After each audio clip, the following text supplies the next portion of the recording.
bodies from the rubble of a building which collapsed in western Mosul after it was hit by a coalition missile. The area is coming under intense bombardment as part of the operation by the US-led coalition and the Iraqi military. Some witnesses say ISIL booby traps are responsible for part of the damage. But we did notice that BBC and CNN did not pick up the story. And when we asked BBC why they decided not to run the story, well, they simply refused to comment. We posed the same question to CNN, and we're still waiting an answer from them. Now, this is not the first time we've noticed major news networks failing to give a voice to the victims suffering from coalition airstrikes. I mean, just earlier this month, there was a story about 5-year-old girl Haura, who lost her house and her mother from an airstrike and is also suffering from very severe injuries herself. And when we bring this issue to the attention of major mainstream media outlets, well, very often they simply refuse to answer the question, refuse to comment, tell us they're too busy, or simply ignore our request. Nikki. OK, Emily, thanks for bringing that to our attention. That's RT's Emily Sue there talking to us live from London. Well, let's get some expert opinion on the situation now. We're going to cross live to Jan Oberg, the director of the Transnational Foundation for Peace and Future Research. Thank you for joining us, Mr. Oberg. Now, what we're seeing is that the mainstream media are barely covering the Mosul story. Why is that? Well, because here it is the Iraqi government backed up by the US and coalition forces that are doing most of the destruction, whereas in Aleppo it was the Russians and the Syrian Air Force. And the Aleppo thing was much more interesting for the West to tell you about than this one is. In all wars there are terrible mistakes made. There are terrorist attacks made on civilians and innocent people. That's the character and the definition of terrorism. And of course, when we ourselves are doing things like that, that is not reported the same way. There's nothing new under the sun, actually, but it's just the more massive deception that goes on at the moment. I mean, add to that, a couple of days ago, the US attack in Mosul on allegedly killing 237 people or something like that. And so, you know, there are always two wars being fought, one on the ground and one in the media. That has gone on since the 50s. It's just much more massively done today with deception, with marketing companies, with all these kinds of things involved, to tell you a narrative, to give you a narrative with which you can live and side with the right people. All wars are terrible, and that what we should side against is warfare and violence by anyone, and learn to solve our conflicts without violence and instead talking with each other. Absolutely. Now, we spoke to the representative of the US-led coalition, the US-led Operation Inherent Resolve. He told us that ISIL's tactics are contributing to rising civilian casualties in Mosul. Do you expect the coalition to change its rules of engagement now that they're receiving so many reports of casualties? No. What I find very interesting, I mean, two things about this. One is, it's very interesting to hear the US military representatives say just that, because that was the argument against Russia and Syria in Aleppo, that they were bombing their own people, that they were bombing hospitals and all that, and nobody asked the question at that point, and I was in Aleppo at the liberation in mid-December. Nobody asked the question, what are the hospitals also used for by those who occupied eastern Aleppo? Now, secondly, this is a very nasty form of type of warfare. I met it already in Yugoslavia in the 90s. You use churches, you use schools, you use hospitals as military installations, thereby attracting attacks from the other side, and thereby see, look, they're killing children, look, they're killing patients. This should, of course, not happen in any war anywhere by any side, but it's the, you know, dehumanization that follows from all kinds of violence, and that's why we should do something about violence, not about conflicts, but something about violence.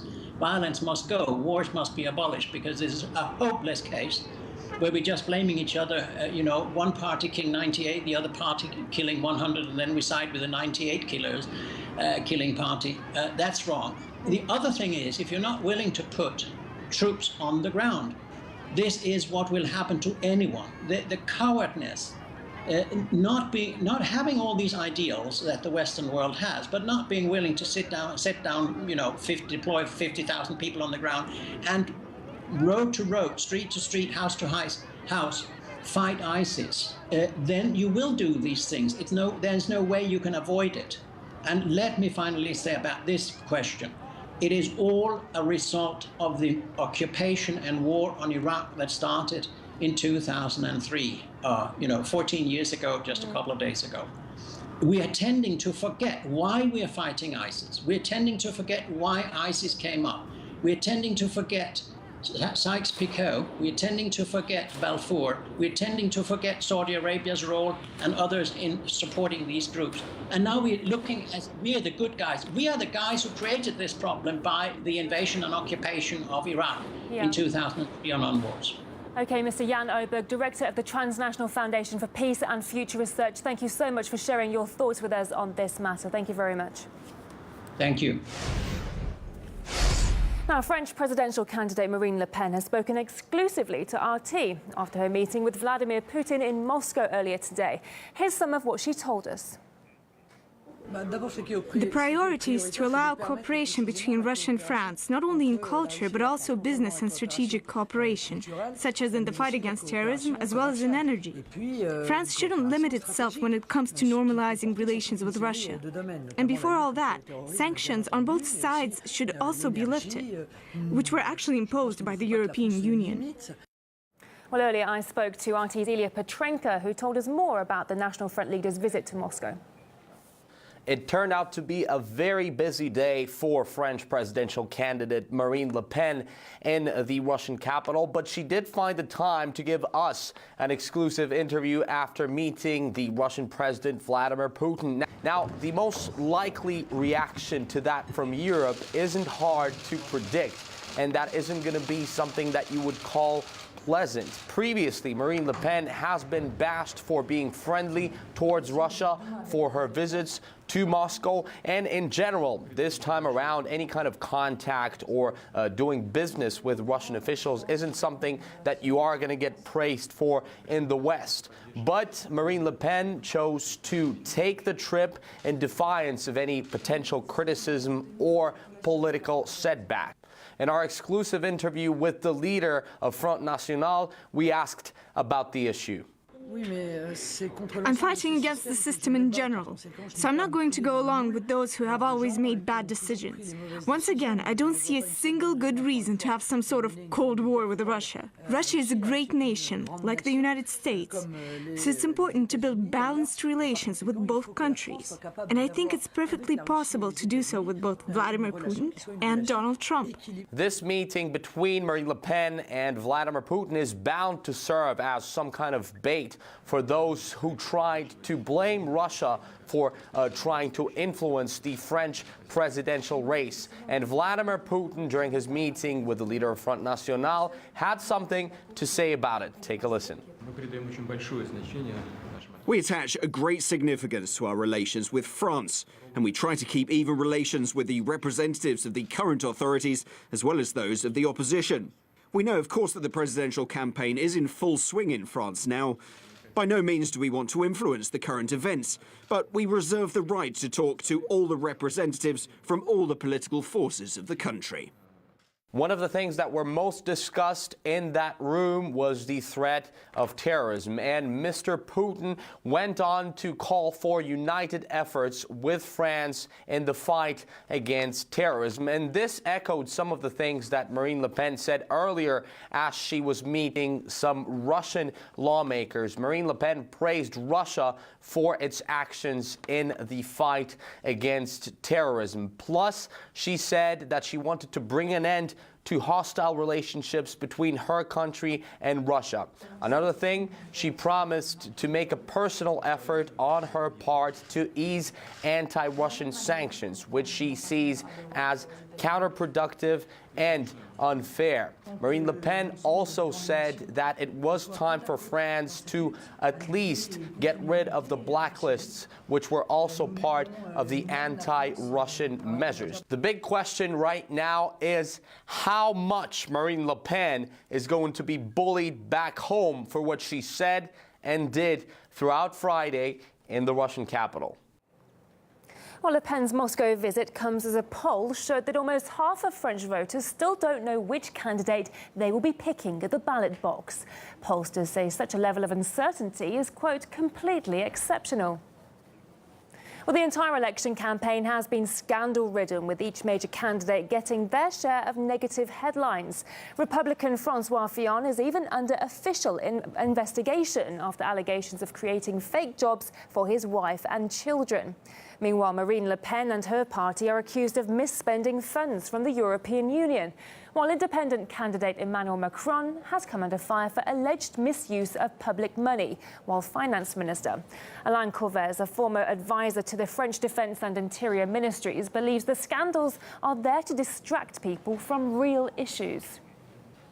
You know, when the press, the media, all the media are talking about scandal of this, scandal of that, then they are not talking about the main subject, to develop the economy, the industry, and so on.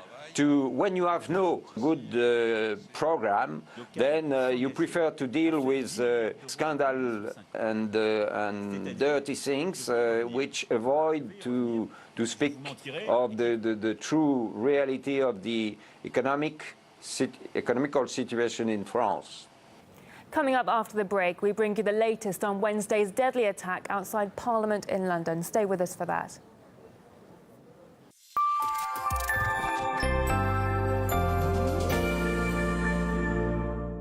Probably the most dangerous thing we face now is as the U.S. Air Force and Navy operate closer and closer to Chinese Air Force and Navy units, as happened back in 2001, there could be an encounter, an accident, in which both sides have their own view of what happened.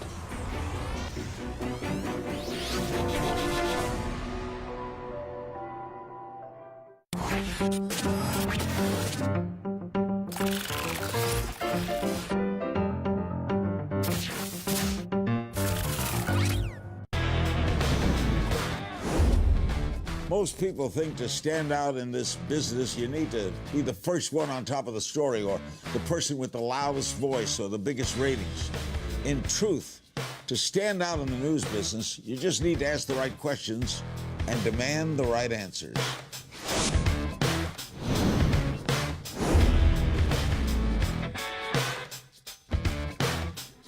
Question more.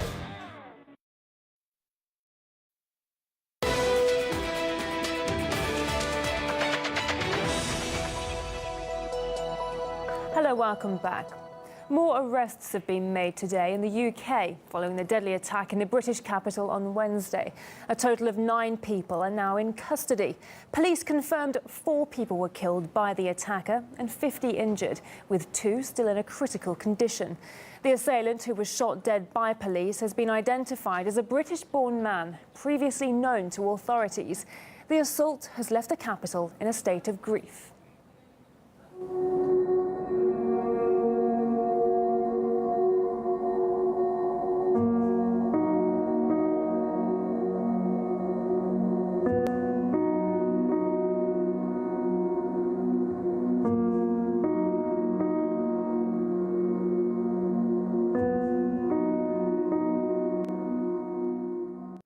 The assault hit the heart of the British capital as the attacker drove a car into pedestrians on Westminster Bridge before crashing it outside Parliament.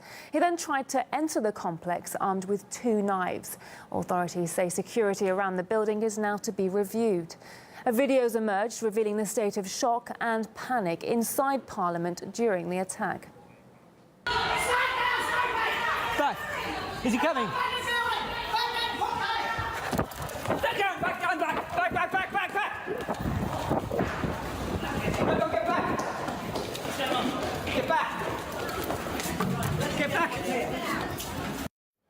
Just one day later, on Thursday, a man tried to drive a car into a crowd in Antwerp, Belgium. He's now facing charges of attempted terrorist murder. Police arrested the suspect after a car chase in the city centre, which ended with him crashing into a wall. Knives, a shotgun and a canister containing an unknown substance were later found inside of the vehicle. To Syria now, where a row has broken out between members of the anti-ISIL coalition. Turkey is refusing to take part in the operation to liberate the city of Raqqa if US-backed Kurdish forces also participate. The move puts Washington in an awkward position as Turkey is a NATO ally, while the Kurds are a key force on the ground fighting the terrorists. The US has already been assisting the Kurds in an offensive against Islamic State. On Wednesday, the coalition airlifted Syrian rebel forces and military advisors in a bid to retake a strategic dam in Tavka. It's just 45 kilometers from Raqqa, which is the terrorists' de facto capital in Syria. RT's Glyne Chichikan has more.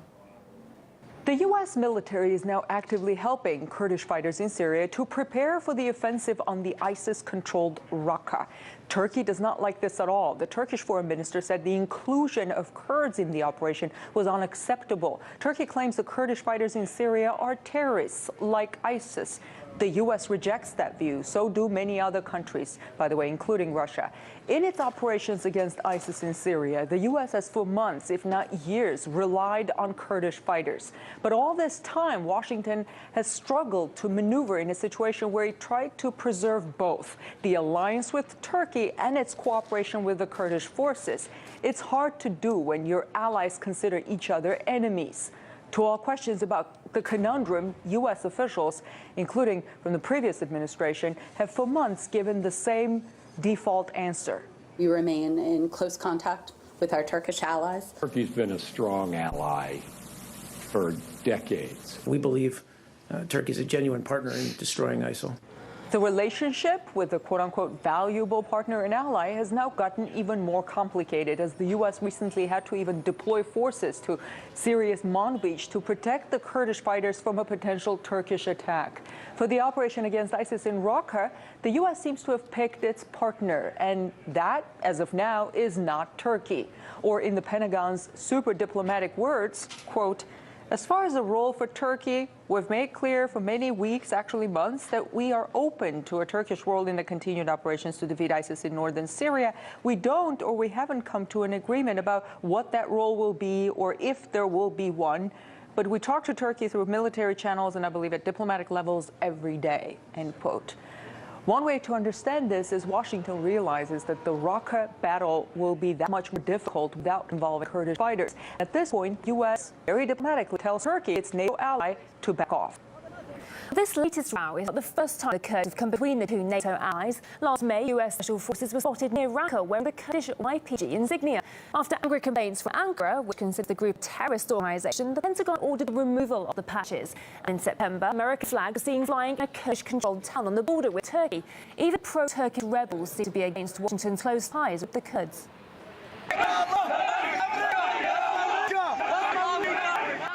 Video reported shows American commandos fleeing a Syrian town as fighters from the Free Syrian Army shout insults at them. The confrontation was reportedly sparked by US support for a Kurdish militia.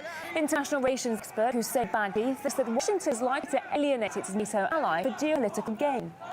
Turkish demand that the Americans should stop to support the Kurdish groups is not effective because the Americans will not do this. America considers now the fight with ISIS as a matter of honor, and the new President Donald Trump has stated this several times, and the Kurds will be more important regional, I would say, local forces to help America. Turkey can send troops there, but those troops are not so effective as the local forces. The Americans take the risk even to alienate Turkey, alienate a NATO member. Any diplomatic success seems to be far away.